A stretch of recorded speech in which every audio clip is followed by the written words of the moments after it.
What if I told you luxury isn't about gold, diamonds, or logos? It's about time, about soul, about the invisible hands that create something no machine ever could. For decades, Montblanc has ruled the world of luxury pens, a Western icon of power and success. But in the East, there exists another kind of luxury, one that whispers instead of shouts. Its name is Namiki. Most of you haven't even heard that name before. Yes, that's right. But today, we're asking a question that might make both worlds uncomfortable. What is true luxury? The brand you wear or the craft you feel? It's not easy to answer, but to understand it, we have to dig deeper into both worlds of luxury. Let's go. Luxury. It's a word that changes its meaning depending on where you stand. In the West, luxury is built on image, prestige, legacy. It's something you can see, a logo, a brand, a statement. Montblanc mastered that language. Their pens became more than tools. They became badges of success, a symbol of having made it. But in Japan, luxury has a different heartbeat. It's quieter, more personal. It isn't about owning something rare. It's about understanding it. Perfection isn't shouted from billboards. It's whispered through craftsmanship, passed from master to apprentice. That's where Namiki lives. Not in boutiques or boardrooms, but in workshops where lacquer, gold dust, and time merge to create something almost spiritual. Two worlds, two definitions of luxury. And the deeper we go, the more we realize. They're not competing against each other. They're reflecting two sides of what humans truly value. Montblanc didn't just sell pens, it sold aspiration. From the moment you walk into a boutique, the message is clear. This is not a pen. This is success, sealed in resin and platinum. Born in Germany in 1906, Montblanc's story was built like a European empire. Precision, design, and marketing genius. They mastered symbolism. The white snow cap, instantly recognizable. The name, inspired by Europe's highest peak, a promise that no one could climb higher. Their Meisterstück wasn't just a writing instrument, it was a cultural code. From corporate boardrooms to peace treaties, the pen became a statement of authority, of permanence. And Montblanc understood psychology. They didn't chase collectors. They chased aspirations. They made you want to be the kind of person who signs with a Montblanc. But prestige has a cost. When image becomes the product, craft takes a back seat. And that's where the cracks begin to show. Because on the other side of the world, another kind of perfection was being created. One that couldn't be advertised, only experienced. Across the world from Hamburg, in a quiet workshop in Hiratsuka, Japan, luxury takes a different form. No marble floors, no gold-trimmed logos, no celebrity ambassadors, just silence. The kind of silence where you can hear the brush of a single hair touching lacquer. Each Namiki pen begins not in a factory, but in the hands of a kokokai artist, a master who has spent decades perfecting the ancient art of maki-e, painting with gold dust, urushi lacquer, and time itself. For them, this isn't production, it's meditation. Every layer of urushi must dry for days.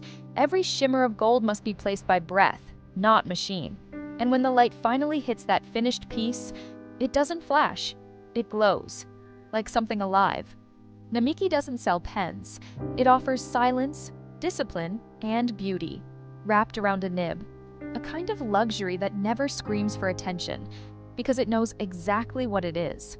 Luxury has always been a mirror, reflecting not just wealth, but how a culture understands value. In the West, luxury became about conquest, about ownership, visibility, achievement. You worked hard, and you showed it. A Montblanc pen gleaming in your pocket wasn't just a writing tool, it was a symbol that you made it. The craftsmanship was real, yes, but so was the message. Look at me.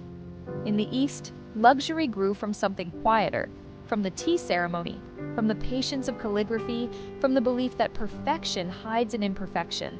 Where Montblanc's power comes from presence, Namiki's power comes from restraint. One is a performance, the other a meditation, and yet both are right in their own way. Because true luxury isn't about the object itself, it's about the values behind it. Montblanc represents mastery of image, Namiki represents mastery of spirit, and between those two, the entire philosophy of luxury is redefined. The louder the brand, the quieter the craft.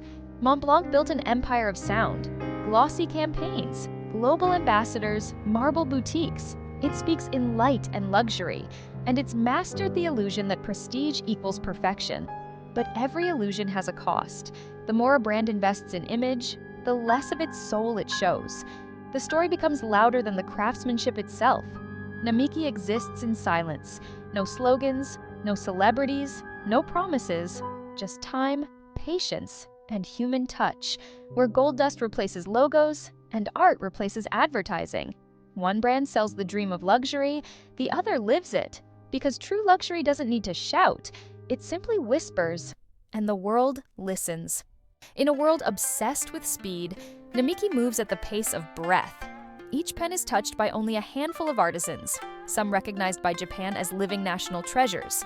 Their tools are not machines, but memories passed down through generations. The urushi they use is alive. It breathes, cures, and ages like skin. The gold dust they sprinkle isn't decoration, it's storytelling in particles. While Montblanc perfects precision through industrial mastery, Namiki perfects imperfection through the human hand. Every stroke carries a heartbeat. Every shimmer hides the hours that no clock can count. This is where luxury ceases to be a product and becomes a form of devotion, a quiet ritual between maker and material. Montblanc built an empire on visibility, a symbol worn in boardrooms, signed on contracts, passed as gifts of status.